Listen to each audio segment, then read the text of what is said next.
Shalom, jemaat yang kasih dalam Tuhan, kita bersyukur hari ini kita boleh bersama-sama kembali di dalam kebaktian doa di rumah kita masing-masing. Dan biarlah semangat kita berdoa di hadapan Tuhan menjadi bagian yang terus kita miliki di hadapan Tuhan. Jemaat yang kasih dalam Tuhan, iman kita dan kita menjadi orang Kristen adalah di dalam dasar kebangkitan Kristus bagi setiap kita. Karena itu mari bersama-sama kita akan menyanyikan pujian sebab Dia hidup, ada hari esok.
Ketika kami boleh ada sebagaimana kami ada saat ini, sebagai umat tebusan Tuhan, sebagai orang-orang yang telah diselamatkan oleh Tuhan, sesungguhnya iman kami dan dasar iman kami adalah karena Allah yang kami sembah adalah Allah yang hidup, Allah yang kami sembah adalah Allah yang telah bangkit dari kematian di dalam Kristus Yesus dan tidak mati lagi.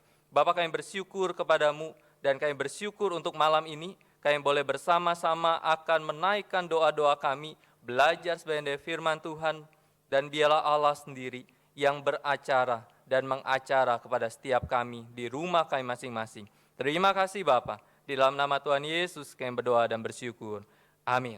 Terima kasih dalam Tuhan, di tengah-tengah segala situasi pandemi sekalipun, bahkan kalau kita bicara tentang situasi hidup manusia, sejak manusia ada di muka bumi ini sampai pada saat ini, banyak sekali peristiwa-peristiwa yang tidak menyenangkan terjadi dalam hidup manusia. Tetapi kenapa manusia ada sampai pada saat ini? Semuanya karena Tuhan yang menyertai dan Tuhan yang berkarya.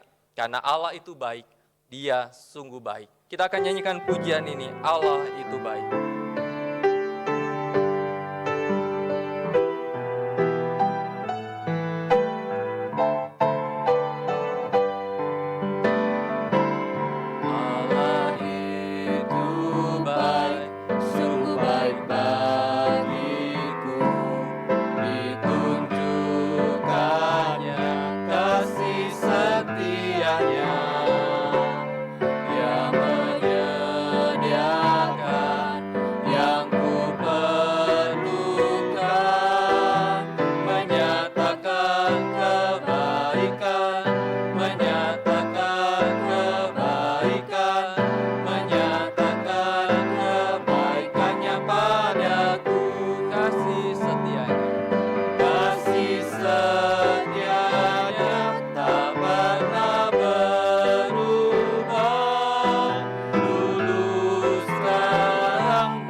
kita akan merenungkan sebenarnya firman Tuhan yang akan disampaikan oleh Guru Injil Robert.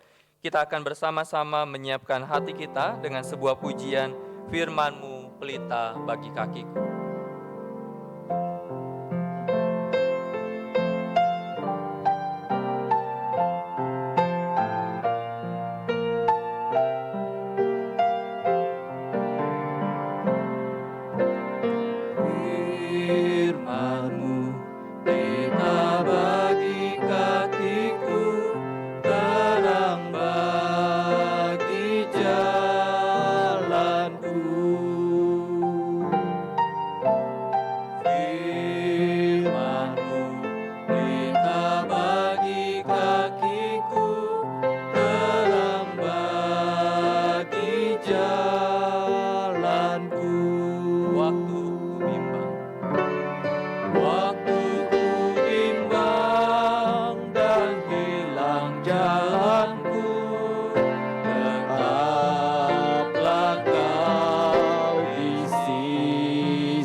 asal kau di dekatku, sertaku selamanya.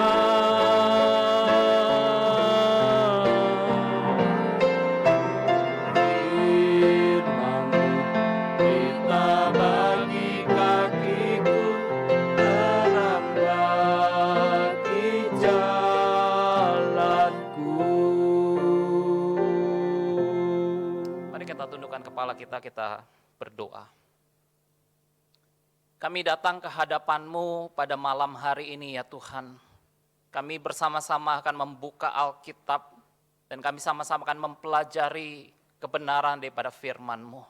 Kami mohon sungguh Roh-Mu yang kudus menuntun kami, membawa kami untuk boleh mengerti kebenaran firman-Mu. Sehingga firman yang kami mengerti, kami boleh praktekkan di dalam kehidupan kami.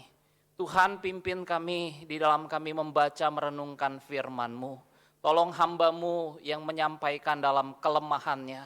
Biarlah pengurapan daripada Tuhan boleh menolong hamba-Mu, boleh menyampaikan kebenaran firman-Mu dengan jelas dan dimengerti oleh setiap jemaat-jemaat-Mu. Menyerahkan ya Tuhan pemberitaan firman Tuhan pada malam hari ini di dalam nama Tuhan Yesus Kristus. Amin. Selamat malam Bapak Ibu, saudara-saudara yang terkasih di dalam Tuhan Yesus Kristus. Kita bersyukur malam hari ini kita boleh sama-sama datang ke hadapan Tuhan dalam kebaktian doa. Saudara-saudara, pada malam hari ini saya akan membahas satu topik, yaitu di mana fokus kehidupan kita. Saya akan mengajak setiap kita membuka satu bagian Alkitab dalam Filipi pasal yang keempat, ayat 12 sampai ayat yang ke-13. Filipi pasal yang keempat, ayat 12 sampai ayat yang ke-13. Saya akan membacakan bagian firman Tuhan ini buat setiap kita. Dikatakan dalam Filipi 4 ayat 12-13, aku tahu apa itu kekurangan dan aku tahu apa itu kelimpahan. Dalam segala hal dan dalam segala perkara tidak ada sesuatu yang merupakan rahasia bagiku, baik dalam hal kenyang maupun dalam hal kelaparan, baik dalam hal kelimpahan maupun dalam hal kekurangan. Segala perkara dapat kutanggung di dalam Dia yang memberi kekuatan kepadaku. Saudara-saudara, salah satu kebiasaan banyak orang hari-hari ini adalah berjemur di bawah sinar matahari. Mungkin beberapa saudara-saudara juga sering melakukan kegiatan ini, berjemur di bawah sinar matahari. Saudara-saudara, menurut beberapa ahli kesehatan, orang-orang yang berjemur di bawah sinar matahari dapat meningkatkan kekebalan tubuh terhadap serangan virus atau penyakit. Dan dipercaya saudara-saudara, kandungan vitamin D daripada sinar matahari yang terkena kepada tubuh kita, itu dipercaya saudara-saudara dapat mencegah infeksi pada tubuh, melawan penyakit seperti penyakit jantung, beberapa jenis penyakit, serta flu. Saudara-saudara, sinar matahari selain bermanfaat buat tubuh kita, sinar matahari saudara-saudara ketika dikenakan kepada kaca pembesar, dan kaca pembesar itu difokuskan kepada sebuah kertas, saudara-saudara, sinar matahari yang bermanfaat itu memiliki kekuatan untuk dapat menghasilkan sebuah api. Ketika sinar matahari itu difokuskan dengan kaca pembesar, maka saudara-saudara di situ akan mengeluarkan sebuah api. Saudara-saudara, betapa dahsyatnya kekuatan sebuah fokus. Dan saya percaya kehidupan setiap kita perlu memiliki fokus. Ketika seorang anak remaja, dia belajar, dia fokus kepada apa yang dia pelajari. Saudara-saudara, waktu anak remaja ini fokus kepada apa yang dia pelajari, maka dia akan menghasilkan yang terbaik daripada apa yang dia pelajari. Sebaliknya, ketika seseorang tidak fokus kepada apa yang dia pelajari, maka saudara-saudara, dia kemungkinan tidak akan menghasilkan yang terbaik, bahkan kemungkinan dia akan gagal dalam pelajaran yang dia pelajari karena tidak fokus. Sama seperti orang yang bekerja. Ketika orang yang bekerja dia tidak fokus kepada apa yang dia kerjakan, kemungkinan pekerjaannya tidak akan menghasilkan sesuatu yang terbaik. Dan kemungkinan dia akan gagal dalam sebuah pekerjaannya karena tidak fokus. Saudara-saudara, sebagai orang yang mengikut Kristus, di mana fokus kehidupan kita. Rasul Paulus, saudara-saudara, dalam Filipi 4 ayat yang ke-12 mengatakan kepada kita akan sebuah realita kehidupan. Paulus katakan, aku tahu apa itu kekurangan dan aku tahu apa itu kelimpahan. Dalam segala hal dan dalam segala perkara tidak ada sesuatu yang merupakan rahasia bagiku, baik dalam hal kenyang maupun dalam hal kelaparan, baik dalam hal kelimpahan maupun dalam hal kekurangan. Ada beberapa kata yang penting dalam ayat ini. Yang pertama adalah aku tahu. Kedua, kekurangan. Ketiga, kelimpahan. Yang keempat, hal kenyang. Yang kelima adalah hal kelaparan. Saudara-saudara, pada waktu Paulus katakan aku tahu, saudara-saudara, Paulus bukan hanya memahami dengan akal pikirannya bahwa dia tahu apa itu kekurangan dan apa itu kelaparan. Tetapi saudara-saudara, Paulus dia betul-betul melihat dengan matanya sendiri apa itu kekurangan, apa itu kelimpahan. Paulus dia mengalami sendiri apa itu hal kenyang, apa itu hal kelaparan. Paulus memahami bagaimana rasanya hidup senang dan hidup di dalam penderitaan. Saudara-saudara, pertanyaannya buat kita adalah bagaimana Paulus dapat memahami bagaimana rasanya kelaparan, kekurangan, kelimpahan, kekenyangan. Saudara-saudara, konteks surat Filipi yang ditulis oleh Rasul Paulus adalah sebuah surat yang ditulis oleh Paulus di dalam penjara. Saudara-saudara, di dalam penjara inilah Paulus memahami apa itu kelaparan. Karena di dalam penjara Paulus mengalami kelaparan. Tetapi di sisi yang lain, Saudara-saudara, di dalam penjara inilah Paulus mendapat perhatian daripada jemaat di Filipi. Dan jemaat di Filipi memberikan bantuan kepada Paulus. Dan Paulus dapat mengatakan, aku tahu apa itu kelimpahan. Paulus mengalami kelaparan. Paulus mengalami yang namanya kelimpahan. Saudara-saudara, bukankah realita pada waktu kita mengikut Kristus, kita akan menghadapi dua kenyataan ini. Satu sisi kita akan berhadapan dengan yang namanya kekurangan. Sisi yang lain kita akan berhadapan dengan yang namanya kelimpahan. Di satu sisi kita akan menghadapi yang namanya hal yang kenyang. Di satu sisi kita akan menghadapi hal kelaparan. Di satu sisi kita menghadapi yang namanya kehidupan yang manis. Tetapi di sisi yang lain kita menghadapi kehidupan yang pahit. Saudara-saudara, siapa yang tidak ingin dengan yang namanya kehidupan yang manis? Dunia menawarkan kepada kita hal-hal yang manis untuk manusia bisa nikmati dalam kehidupan ini. Dan saya percaya saudara-saudara, kadangkala Tuhan mengizinkan kita mengalami kehidupan yang manis, di mana Tuhan mencurahkan berkat-Nya dalam kehidupan kita, usaha kita mengalami kelimpahan, usaha kita mendapatkan untung yang banyak. Saudara-saudara, ada kalanya kita sebagai anak-anak Tuhan, kita mengalami kehidupan yang manis, kita mendapatkan bonus, kita bisa pergi rekreasi, berjalan-jalan ke luar negeri. Saudara-saudara, puji Tuhan dengan kehidupan yang manis yang Tuhan izinkan terjadi dalam kehidupan kita. Tetapi saudara-saudara, ada kalanya dalam kehidupan ini kita juga akan berhadapan dengan kehidupan yang pahit, kelaparan, kekurangan, keadaan hidup yang tidak enak, penderitaan. Saudara-saudara, banyak orang tidak siap ketika menghadapi kehidupan yang pahit. Banyak orang tidak kuat, tidak tahan menghadapi kehidupan yang menderita. Beberapa waktu ini saudara-saudara kita dihebohkan dengan sebuah berita kematian dari seorang editor Metro TV yang bernama Yodi Prabowo. Polisi berusaha untuk mengungkap apa motif di balik kematian Yodi Prabowo. Maka saudara-saudara, setelah 2 minggu polisi menyelidiki, memeriksa barang bukti CCTV, mengecek sidik jari di dalam pisau yang ada.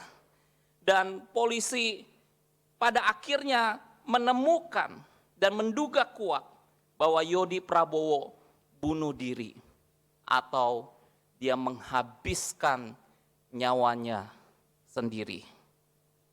Yodi Prabowo dia menikam dadanya sebanyak 4 kali, lehernya sebanyak 2 kali. Saudara-saudara, yang menjadi pertanyaannya adalah kenapa Yodi Prabowo, editor Metro TV, dia melakukan hal yang sangat nekat, bunuh diri, menghabiskan nyawanya sendiri. Saudara-saudara, polisi menduga kuat bahwa Yodi Prabowo dia mengalami yang namanya depresi, tekanan yang begitu berat di dalam pikirannya. Ada persoalan cinta segitiga yang dia hadapi.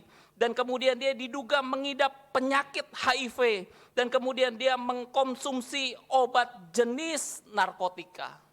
Sampai akhirnya Yodi Prabowo tidak kuat dengan persoalan demi persoalan dalam kehidupannya. Dan dia mengakhiri kehidupannya. Saudara-saudara, di masa pandemi COVID-19 kita tahu kita sedang menghadapi kehidupan yang tidak mudah. Saya dapat katakan bahwa ini adalah kehidupan atau zaman yang sangat pahit kita alami hari-hari ini. Kita sedang menghadapi 2 macam bentuk serangan yang terjadi dalam kehidupan manusia. Yang pertama adalah serangan dari luar. Ada virus yang bertebaran di sekitar kita, yang kita tidak tahu. Yang kedua, saudara-saudara, kita akan menghadapi yang namanya keadaan ekonomi dunia yang sedang resesi pada hari-hari ini. Saudara-saudara, bukan hanya serangan dari luar yang kita hadapi, banyak orang juga menghadapi yang namanya serangan di dalam dirinya. Di dalam dirinya, saudara-saudara, banyak orang mengalami takut, khawatir, cemas, stres, depresi dengan kehidupan. Banyak orang hari-hari ini tidak tahu lagi apa yang harus dia lakukan. Saudara-saudara, inilah zaman yang sulit. Bagaimana saudara-saudara kita dapat menghadapi segala perkara yang tidak mudah dalam kehidupan ini. Rasul Paulus dalam Filipi 4 ayat 13 mengatakan, segala perkara dapat kutanggung di dalam Dia yang memberikan kekuatan kepadaku. Saudara-saudara, ketika saya membaca ayat ini, dan saya mulai merenungkan segala perkara seperti apa yang dihadapi oleh Rasul Paulus ketika dia menjalani kehidupannya. Apakah hal-hal yang menyenangkan? Apakah hal-hal yang enak yang Paulus hadapi dalam kehidupan ini? Ternyata saudara-saudara, dalam 2 Korintus pasal yang ke-11, Paulus menceritakan, aku lebih sering di dalam penjara. Saudara-saudara, Paulus katakan bahwa dia sering ada di dalam penjara. Bukan hotel yang mewah, tetapi Paulus ada di dalam penjara. Dan kemudian dikatakan Paulus sering kali didera di luar batas.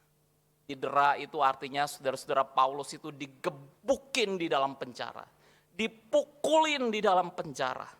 Dan kemudian Paulus katakan kerap kali dalam bahaya maut. Paulus hampir dia sering hampir mati. Saudara-saudara, ini keadaan yang sangat mengerikan Paulus hadapi di dalam kehidupannya. Dan pada waktu saya mulai melihat kehidupan Paulus, wow, amazing. Saya menemukan saudara-saudara kehidupan Paulus seolah-olah seperti kehidupan seorang pahlawan yang tidak ada kata menyerah. Terus berjuang, dia tidak menyerah dengan kehidupan ini. Meskipun ditimpa oleh berbagai macam persoalan dalam kehidupan, Paulus dia tidak menyerah. Saudara-saudara, menjadi pertanyaannya di mana letak kekuatan Paulus untuk menanggung segala perkara. Di mana Paulus memfokuskan kehidupannya. Ada satu kalimat yang penting di dalam Filipi 4 ayat yang ke-13, yaitu kalimat di dalam Dia. Di dalam Kristus, Paulus memfokuskan hidupnya untuk terus-menerus tinggal di dalam Kristus. Dan Paulus menyerahkan hidupnya sepenuhnya kepada Kristus. Kristus menjadi segala-galanya dalam kehidupan Paulus. Dan Paulus membangun hubungan yang dekat dengan Kristus. Dan seringkali kita menemukan ketika Paulus menghadapi kesulitan, dia berdoa. Dia memuji Tuhan. Dia bersandar kepada Kristus yang adalah Tuhan dan Juru Selamat di dalam kehidupannya. Sehingga Paulus mengalami yang namanya kekuatan Tuhan. Kekuatan Tuhan. Kekuatan Tuhan terus menerus mengisi kehidupannya. Sehingga dia terus bisa berjuang di dalam kehidupannya. Saudara-saudara, bukankah ini yang kita butuhkan hari-hari ini? Yaitu kekuatan, bukan lagi kekuatan diri kita. Kekuatan diri kita terbatas. Kita membutuhkan kekuatan yang datangnya dari Kristus yang menjadi Tuhan dan Juru Selamat kita. Saudara-saudara, kita membutuhkan kekuatan Kristus untuk menjalani hari-hari ini. Hari-hari yang sulit, hari-hari kehidupan yang pahit. Kita perlu diinjeksi dengan kekuatan Kristus. Sehingga kita dapat tetap kuat menjalani kehidupan ini. Saudara-saudara, Joni Eareckson Tada adalah seorang wanita yang mengalami kehidupan yang tidak mudah. Umur 17 tahun Joni Eareckson Tada mengalami yang namanya kecelakaan. Dan kecelakaan itu mengakibatkan Dari batang leher sampai telapak kakinya dia mengalami kelumpuhan. Kepalanya saja yang bisa bergerak. Saudara-saudara, bukan hal yang mudah ketika Joni Eareckson Tada melihat kenyataan hidup di mana dia mengalami kelumpuhan. Saudara-saudara, sampai pada akhirnya Joni Eareckson Tada dia menerima bahwa inilah kehendak Tuhan. Inilah yang Tuhan izinkan terjadi dalam kehidupannya. Dan Joni Eareckson Tada tetap menyerahkan kehidupannya kepada ketuhanan Kristus. Dia melayani orang-orang yang juga cacat. Dia melayani orang-orang yang terluka. Dia melayani orang-orang yang menderita. Dan dia bisa mengkonseling mereka. Dia bisa memenangkan, membawa mereka kepada Kristus. Saudara-saudara, Joni Eareckson Tada bukan orang yang super. Dia menyadari dia juga adalah seorang wanita yang lemah. Saudara-saudara, pada saat tahun 2010, Joni Eareckson Tada dia didiagnosa mengalami penyakit kanker payudara stadium 3. Saudara-saudara, bukanlah hal yang mudah. Orang yang sudah lumpuh, tapi kemudian didiagnosa oleh dokter, menderita penyakit kanker stadium 3. Saudara-saudara, Joni Eareckson Tada harus menghadapi yang namanya kemoterapi, pengobatan radiasi. Dan saya mendengar cerita orang-orang yang di kemoterapi, saudara-saudara. Mulutnya itu sampai tenggorokan, sampai dalamnya itu kering, saudara-saudara. Untuk minum segelas air, itu rasanya seperti mereka mengalami yang namanya lepuhan di dalam mulutnya. Begitu sulit untuk menelan segelas air. Begitu sulit untuk makan makanan yang lembut untuk masuk ke dalam tubuhnya. Karena tubuhnya terkena radiasi. Tetapi saudara-saudara, menarik sekali di dalam sebuah artikel dikatakan bahwa mengetahui dirinya mengidap penyakit kanker, Joni Eareckson Tada tetap tersenyum. Saudara-saudara, apa yang membuat Joni Eareckson Tada dia tetap kuat ketika menghadapi hal-hal yang sulit dalam kehidupannya? Dalam artikel tersebut diceritakan bahwa yang membuat Joni Eareckson Tada bisa tetap kuat ketika dia bersandar kepada firman Tuhan. Dia pegang firman Tuhan. Dalam 1 Korintus 9 ayat 25. Satu ayat yang betul-betul Joni Eareckson Tada pegang teguh. Dikatakan tiap-tiap orang yang turut mengambil bagian dalam pertandingan, menguasai dirinya dalam segala hal. Mereka berbuat demikian untuk memperoleh satu mahkota yang fana. Tetapi kita untuk memperoleh suatu mahkota yang abadi. Saudara-saudara, menurut Joni Eareckson Tada, mahkota yang abadi yang dimaksud dalam ayat ini adalah menghormati Kristus sebaik mungkin melalui pencobaan yang dia alami. Saudara-saudara, apakah Kristus menjadi Tuhan yang betul-betul menguasai seluruh kehidupan kita? Hari-hari ini kita tidak bisa lagi berjalan dengan kekuatan kita sendiri. Kekuatan kita terbatas. Ada kalanya kita bisa lemah, capek. Kita tidak tahu bagaimana harus menjalani kehidupan ini. Saudara-saudara, datanglah kepada Tuhan malam hari ini. Bersandarlah kepada kekuatan Tuhan. Biar kita mengalami yang namanya injeksi kekuatan Tuhan mengisi kehidupan kita. Injeksi kekuatan Tuhan mengisi hati kita. Sehingga kita memperoleh kekuatan di dalam diri kita menghadapi kehidupan yang sulit ini. Mari kita tundukkan kepala kita berdoa. Bapa, terima kasih buat kebenaran firman-Mu ya Tuhan. Berkati jemaat-jemaat-Mu yang hari-hari ini mungkin dalam keadaan yang lemah karena kehidupan yang sulit. Tuhan, biarlah kekuatan yang daripada Engkau, kekuatan yang baru biarlah mengisi kembali kehidupan kami. Kami mau sandarkan kehidupan kami hanya kepada Engkau ya Tuhan. Engkau yang menjadi pusat sandaran kami. Hanya di dalam Engkau kami kuat ya Tuhan. Kami bersyukur buat kebenaran firman-Mu. Di dalam nama Tuhan Yesus Kristus kami berdoa. Amin.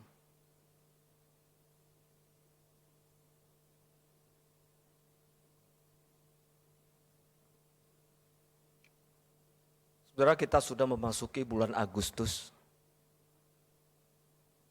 Dan setidaknya dalam sepanjang bulan-bulan yang kita sudah lewati, ada kurang lebih setengah tahun, ada banyak peristiwa yang terjadi dalam kehidupan kita.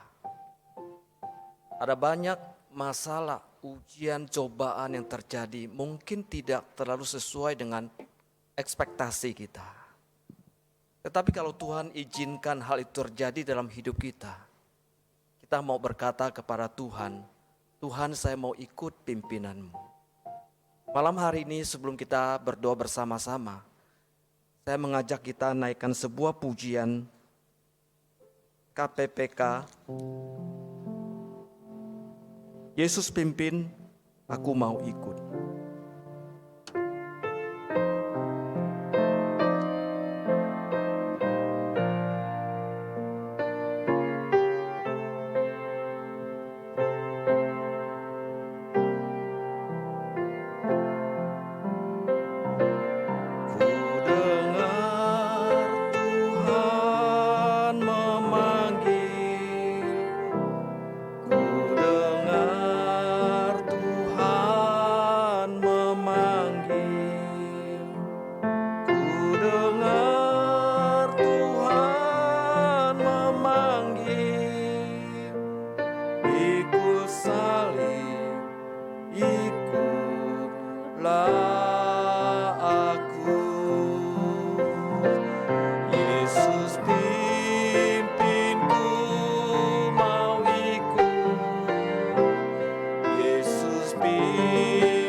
Saudara sekalian, malam hari ini saya mengajak kita bersehati berdoa untuk rencana reopening gereja, dimulai kebaktian di gedung gereja. Ada banyak pergumulan, ada banyak hal yang kita hadapi. Kalau Tuhan izinkan, kita akan masuk ibadat gedung gereja pada Minggu 9 Agustus nanti. Besar kemungkinan ibadah kita akan dilakukan secara hati-hati dan sangat terbatas untuk para pelayan yang bisa bersama-sama. Mari saya mengajak seluruh jemaat untuk berdoa untuk hal ini. Supaya Tuhan tolong, supaya Tuhan membuka jalan buat gereja-gereja, secara khusus gereja Kristus Yesus. Mari kita bersehati, kita berdoa untuk hal ini. Bapa kami yang ada dalam surga, kami datang kepadamu ya Tuhan. Kami telah bergumul sekian bulan. Kami sadar Tuhan, kami tidak bisa berbuat banyak. menghadapi perubahan keadaan. Kami mohon pertolongan Tuhan, menolong setiap kami yang rindu mencari wajah Tuhan, yang rindu berdoa, yang rindu beribadah. Kami berdoa Tuhan, kalau Engkau izinkan, kami boleh kembali beribadah di gedung gereja pada Minggu 9 Agustus nanti. Kami sadar bahwa keadaan mengancam kami.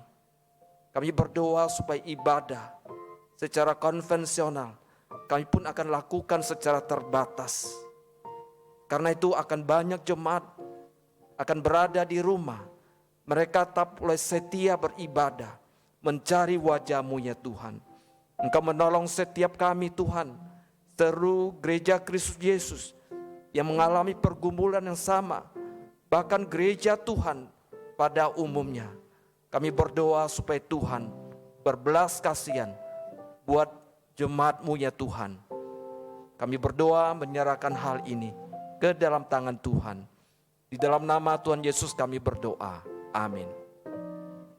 Saudara, yang kedua, saya mengajak kita berdoa untuk kepengurusan baru di setiap komisi, tim pelayanan, bidang pelayanan yang ada, supaya mereka menjadi perpanjangan tangan daripada majelis untuk melakukan berbagai pelayanan yang dipercayakan, yang diembannya. Kita berdoa untuk setiap pengurus tim pelayanan supaya Tuhan pakai mereka dengan heran. Kita berdoa bersama-sama untuk mereka. Bapa di surga, kami berdoa untuk pengurus di komisi-komisi, tim pelayanan yang ada. Mereka ada perpanjangan tangan daripada majelis untuk melakukan berbagai tugas pelayanan gereja yang diembannya. Tuhan, kami berdoa supaya Tuhan Kau memakai mereka dengan hikmat, dengan penuh dedikasi, sehingga seluruh pelayan mereka persembahkan hanya untuk kemuliaan bagi nama Tuhan. Tolong dan mampukan mereka untuk menjalankan semua pelayanan dengan baik. Tuhan, pada saat mereka lemah, Tuhan berikan kekuatan kepada mereka. Pada saat mereka membutuhkan kekuatan, Tuhan Kau berikan kekuatan kepada mereka. Terima kasih Tuhan. Dalam nama Yesus kami berdoa. Amin. Berikutnya saya juga mengajak jemaat untuk berdoa bagi visi dan misi Gereja Kristus Yesus Karawaci untuk tahun 2021. Agar setiap jemaat dapat bergabung dalam komunitas sejati, sehingga mereka memiliki wadah untuk bertumbuh bersama-sama. Saudara, kita sadar bahwa kita tidak bisa bertumbuh secara sendirian. Kita membutuhkan rumah, kita membutuhkan komunitas. Kita berdoa supaya tahun depan menjadi fokus, menjadi perhatian kita, bahwa setiap jemaat punya wadah, punya komunitas untuk bisa bertumbuh bersama-sama. Mari kita bersehat hati, kita berdoa. Bapa di surga, kami berdoa untuk visi dan misi tahun 2021. Kami berdoa biar setiap jemaat-Mu ya Tuhan, dimanapun mereka berada, mereka bisa bergabung dalam komunitas sejati, menjadi wadah, menjadi rumah mereka untuk bisa bertumbuh bersama-sama. Kami rindu Tuhan, kami tidak hanya sekedar ibadah, tidak hanya menjadi orang Kristen biasa, tapi kami rindu kami bertumbuh di dalam Tuhan. Dengan demikian kami perlu ada rumah, perlu ada sebuah wadah, sehingga kami bisa meng-share, bisa membagi, bisa saling mendoakan satu dengan yang lain, bisa bergumul bersama-sama menghadapi persoalan-persoalan kami hadapi di dunia ini. Dan kami percaya bahwa ketika kami bergabung dalam komunitas, kami akan menjadi seorang Kristen yang sesungguhnya. Dalam nama Yesus kami berdoa. Amin. Jemaat yang saya kasih dalam Tuhan Yesus, kita juga berdoa bersama-sama untuk setiap pengurus kategorial dan dalam tim pelayanan, agar Tuhan memberikan hikmat buat mereka sehingga dapat menerjemahkan visi dan misi gereja di dalam program pelayanan yang akan dibuatnya. Kita berdoa bahwa setiap bidang yang ada, Tuhan pakai mereka sehingga menjadi alat bagaimana menumbuhkan gereja ini secara bersama-sama. Kita doa bersama untuk hal ini. Kami berdoa Tuhan untuk setiap pengurus, setiap bidang yang ada. Biar mereka pun menangkap visi dan misi gereja untuk bisa menerjemahkannya ke dalam program yang akan dibuatnya. Tuhan, biarlah Engkau memberikan kekuatan. Tuhan, Engkau menolong setiap pengurus, setiap bidang yang ada untuk berdoa, untuk bergumul, untuk bertanya kepada Tuhan bagaimana menerjemahkan visi gereja yang pemuritan bisa menjadi sebuah tempat kami bisa bertumbuh bersama-sama. Terima kasih Tuhan. Kami bersyukur kepadamu Tuhan. Dalam nama Yesus kami berdoa. Amin. Kami juga berdoa, mengajak kita berdoa bersama untuk pekerjaan misi. Secara khusus untuk pelayan misi, untuk pos kita di Singkawang. Mereka juga mengalami berbagai macam pergumulan dalam pelayanan. Kita juga berdoa untuk mimbar misi yang ada di Citra Raya. Mereka juga mengalami pergumulan yang sama dengan kita.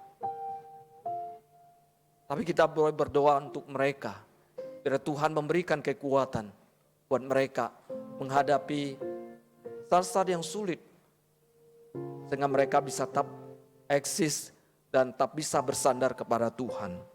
Kita doa bersama untuk hal ini. Bapa di surga, kami berdoa untuk pekerjaan misi secara khusus untuk pos PI yang ada di Singkawang. Kami berdoa Tuhan, Kau berikan kekuatan kepada hamba-hambamu di sana. Berdoa untuk jemaat yang ada di sana, untuk anak-anak sekolah minggu. Mereka dalam berbagai keterbatasan, mereka tidak bisa beribadah, tidak bisa mengikuti sekolah minggu dengan baik. Kami berdoa supaya Tuhan tetap menolong, menaungi, melindungi mereka Tuhan, sehingga mereka tetap setia kepadamu. Kami berdoa Tuhan untuk rencana akan memulai ibadah dengan gereja di sana, supaya Tuhan juga menolong, Tuhan juga campur tangan. Berdoa untuk mimbar misi Citra Raya. Kami berdoa Tuhan supaya Engkau pelihara jemaatmu di sana, bisa tergembalakan dengan baik oleh hambamu Guru Injil Robert. Kami berdoa supaya Engkau memberikan dia hikmat, memberikan dia kekuatan di sana untuk menggembalakan domba-dombamu.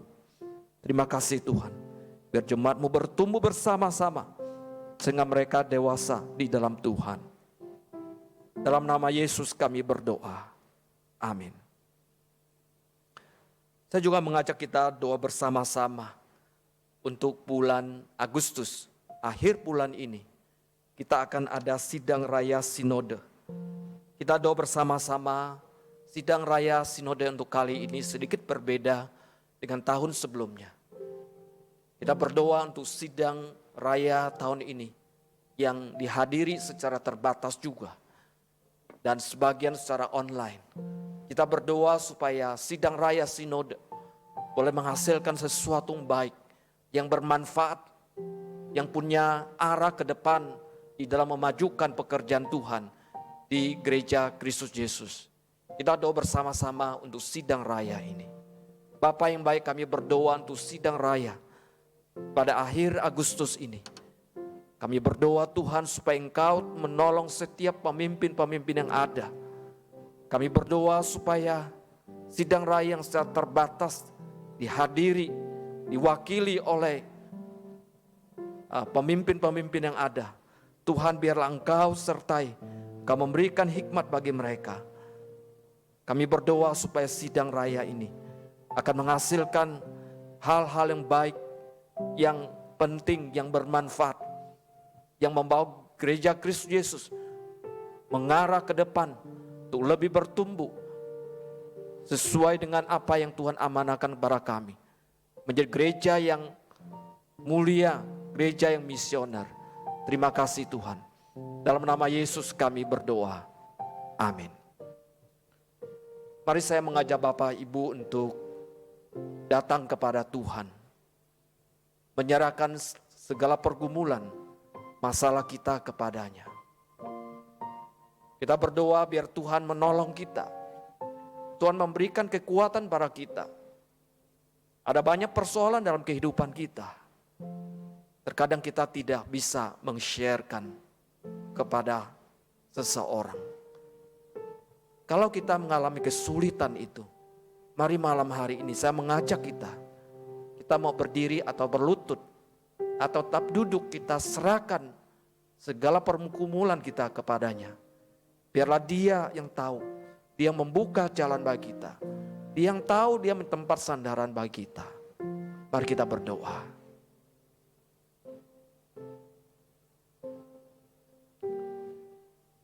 Bapa kami yang ada dalam surga, kami datang kepadamu ya Tuhan dengan segala kelemahan, keterbatasan kami. Setiap kali kami berjalan sendiri dengan kekuatan yang kami miliki, dengan apa yang kami bisa, tapi kami mengalami keterbatasan. Kami tidak berdaya pada akhirnya ya Tuhan. Kalau malam ini kami ada pergumulan, kami yakin Tuhan Kau mengetahuinya. Biarlah Tuhan Kau menolong, Kau memampukan kami tetap berdiri teguh di atas kebenaran firman-Mu. Dan kami boleh menantikan Tuhan bekerja dan berbagai persoalan untuk menyatakan kehendak-Mu dalam hidup kami. Terima kasih Tuhan. Karena pada saat kami tidak berdaya, Tuhan kuatkan kami. Hiburkan kami satu dengan yang lainnya. Biarlah Engkau tetap menjadi tempat sandaran kami. Saat ini bahkan sampai selama-lamanya. Dalam nama Yesus kami berdoa. Amin. Sudah kita bersyukur pada Tuhan. Malam hari ini kita akan mengakhiri kebaktian doa kita. Dan mari saya mengajak kita naikkan pujian Bapa terima kasih.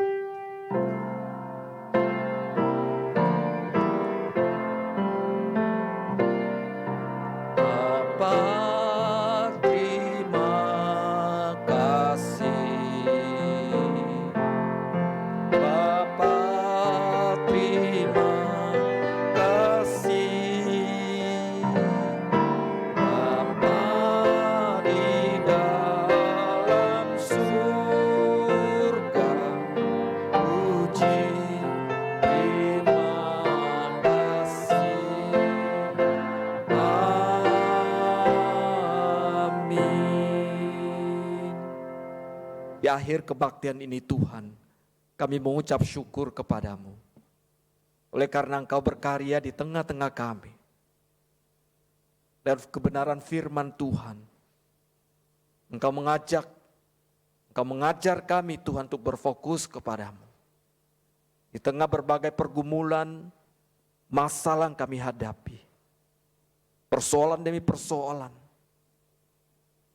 Biarlah Tuhan Kau arahkan hati dan pikiran kami tetap berfokus kepadamu ya Tuhan. Biarlah Tuhan Kau menjadi tempat sandaran kami saat ini bahkan sampai selama-lamanya. Biar malam hari ini Tuhan, permohonan dari doa kami boleh berkenan di hati Tuhan. Dan sesuai dengan kehendak-Mu, Engkau menjawab doa-doa kami.